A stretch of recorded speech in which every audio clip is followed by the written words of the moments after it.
Hey everyone, this is Mike from Comic Book Trove, here today with another Omnibus review. Now last time round on the channel I started taking a look at the Green Lantern by Geoff Johns run, specifically collected in these three Omnibus volumes here. And I covered volume 1 last time round, so at this point we are 1 down, 2 to go. So this time we're going to be taking a look at volume 2, the middle section of the run, which just collects some real highlights for me, I have to say already.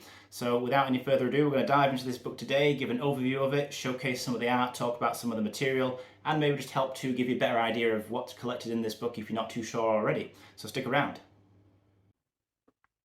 Okay, so here we are with the Green Lantern by Geoff Johns Omnibus Volume 2. Now, as I mentioned already in the introduction, this is a book that collects a lot of great material. I think of the 3 Omnibus volumes collecting this run, this is probably my favourite. It has some really good stuff in here. Before we dive in and take a look at any of that material though, let's just take a moment to look at the dust jacket.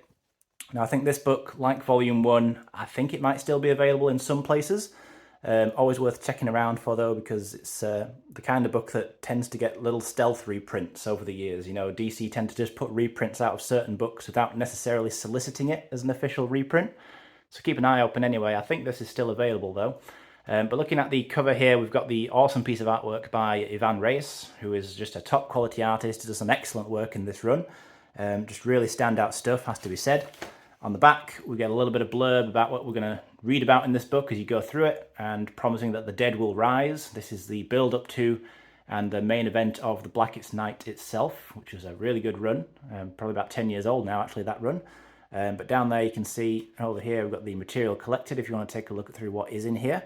So you can see you do have the Blackest Night main series, and there are the Green Lantern tie-ins as well. It's not the complete Blackest Night event. The Blackest Night event was huge if you included all the crossovers and tie-ins, and it did get an omnibus of its own, probably 2 or 3 years ago that was released. It was a huge book.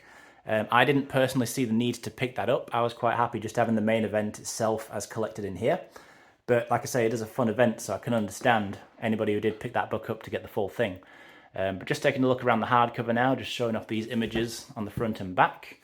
And I'll give a spoiler warning now then, before we dive into the book and the material in any more detail. Just want to, give that fair warning for anybody who doesn't want to have anything maybe explained if I discuss any key points of what happens in the story or shown off within the artwork, because I will go through it in a bit of depth. So, just a fair spoiler warning for those who are concerned about that kind of thing. But yeah, so the way this all starts to open up then, this book, is it's the kind of aftermath of the Sinestro Corps War, which is the big event, the big climax that came at the end of Volume 1.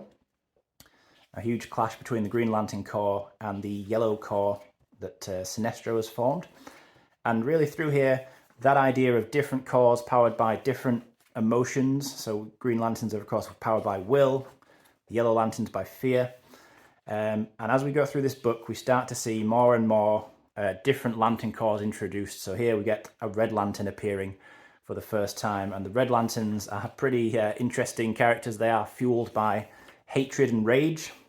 Really cool to see how all these different spectrums are introduced, and Red Lanterns are maybe some of the coolest. I mean, they're just pure fury, like when they put the Red Lantern ring on, it basically it replaces their heart, so they can never take the ring off, or if they do, they'll die. So they just become like soldiers of anger forevermore once they become a Red Lantern. They are led by Atrocitus, this guy here, this alien. And he's a pretty interesting character. Starts off kind of seeming quite simplistic, like he's just going to be a bit of an antagonist, but as the run goes on and as time has gone on, that character's been expanded upon, and he has a cool backstory that explains why he's so full of rage and hatred. But yeah, other corps start coming in as well, of course. It's the likes of the Star Sapphires, powered by the Violet Light of Love. Blue Lanterns as well. I'm sure we'll see plenty of examples as we go through here, but we're seeing some build up here already to Blackest Night with the character of Black Hand, who becomes quite central in that event. We also get a lot of backstory explored here between Hal Jordan and Sinestro. I'm not sure if I touched upon this when I talked about Volume 1, but before he was a Yellow Lantern and an antagonist of the Green Lantern Corps, Sinestro was a Green Lantern, and he was kind of, for a time anyway, Hal Jordan's partner when Hal Jordan was a newbie Green Lantern, and they had certainly quite an interesting dynamic, kind of a sort of good cop, bad cop kind of thing going on between them. But really cool stuff, really great artwork as well. You know, I've touched upon Ivan Reis, who we've already mentioned, but really all the artists in here doing a great job. This is where we're really seeing a lot of focus on the Red Lanterns and their home world of Ismalt, I think it's pronounced. But just look at this artwork, great stuff. And this, the way the Red Lanterns kind of spew blood, and yeah, cool stuff. Like, oh, here's a bunch more of them, a whole bunch of Red Lanterns. Yeah, so they're all kind of mindless, just pure anger is fueling them. They don't really speak properly, but there is a development later on where at least some of them kind of get their own minds back. So they keep the Red Lantern rings and the powers, but they kind of gain their own sanity again. But look at this artwork, though. This is beautiful stuff. Here we've got the Blue Lantern. What's he called? Saint Walker. That's his name, Saint Walker. Blue Lantern's powered by the power of hope. They've got this kind of idyllic homeworld, as we see here, really nice stuff. They're kind of like, I think they're supposed to be kind of like almost pacifists. They don't really fight, but they can power up Green Lanterns with their blue light. It's quite interesting. They're kind of like sort of Buddhist monk kind of thing. That sort of spirituality to them. That's the sort of thing that they resemble to me. Yeah, but you know, of course, we see Yellow Lantern's coming back in. Sinestro comes back in. You know, the end of the Sinestro Corps War did not mean the end of the Sinestro Corps itself. We get this character here, Larfleeze / Agent Orange, the one and only Orange Lantern, powered by the power of avarice and greed. Very interesting character, quite comedic at times, but also quite sinister.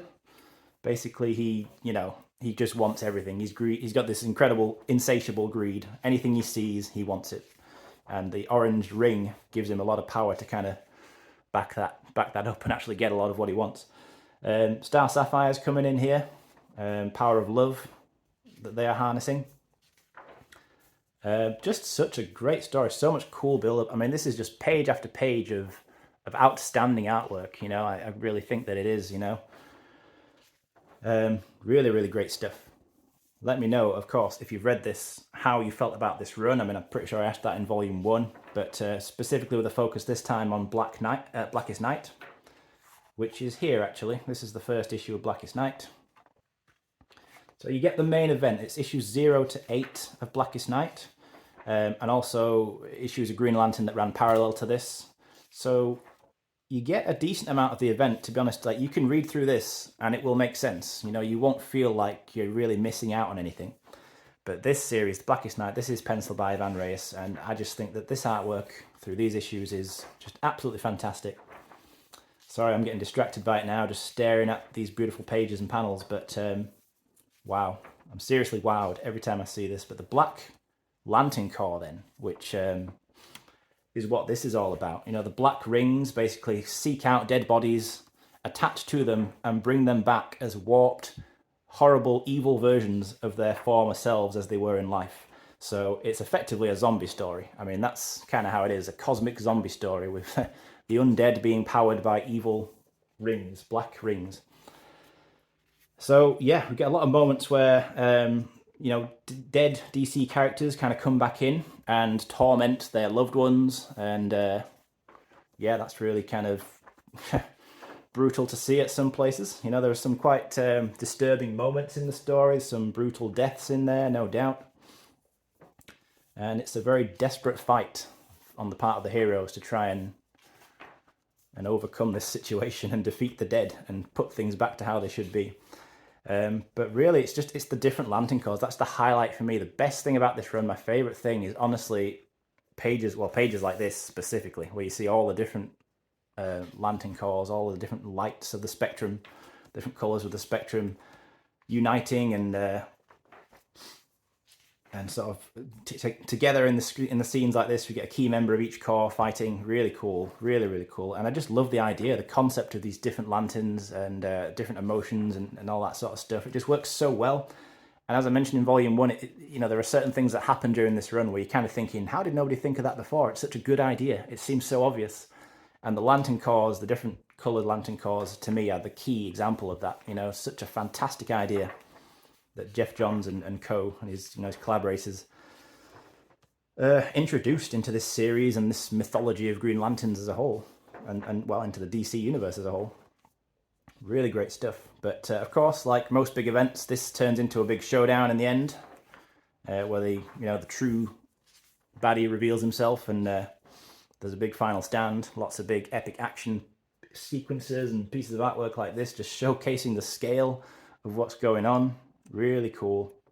Really, really cool. Can only say that so many times, but wow, is it true. Really true. Just such a great run.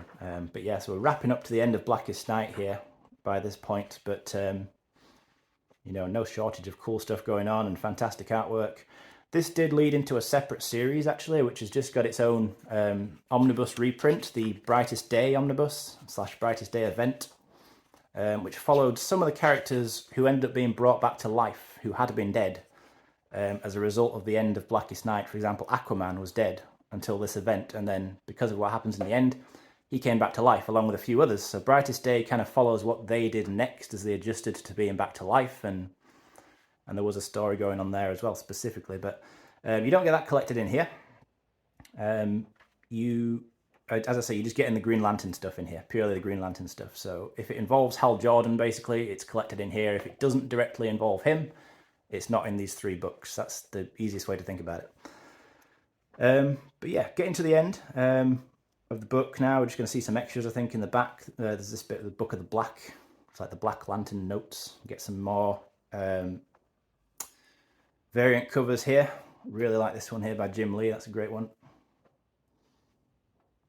But just overall, a really great book, great volume of material, and something that goes so well with the with the other 2. If you have the 3 of these as a set, really is one of the best omnibus sets I think you can have, quite frankly. It really is. I like these bits here that shed a bit of light on the different members of the different corps, giving you their names and a little bit about what they do. Pretty cool. But that is that. So yeah, that's the Green Lantern by Geoff Johns Omnibus Volume 2. And I would love to hear the thoughts of others when it comes to this book and the Blackest Night events, the artwork of Ivan Reis, etc. Any of the points that I've raised here or anything that I maybe missed out, feel free to let me know what you think about this run. I will cover Volume 3 soon, so we'll have the full thing under my belt and available on the channel as soon as I can get to that. But as always, if you made it through the video this far, thank you for watching. Appreciate that as always. And I will be back again soon to discuss something else.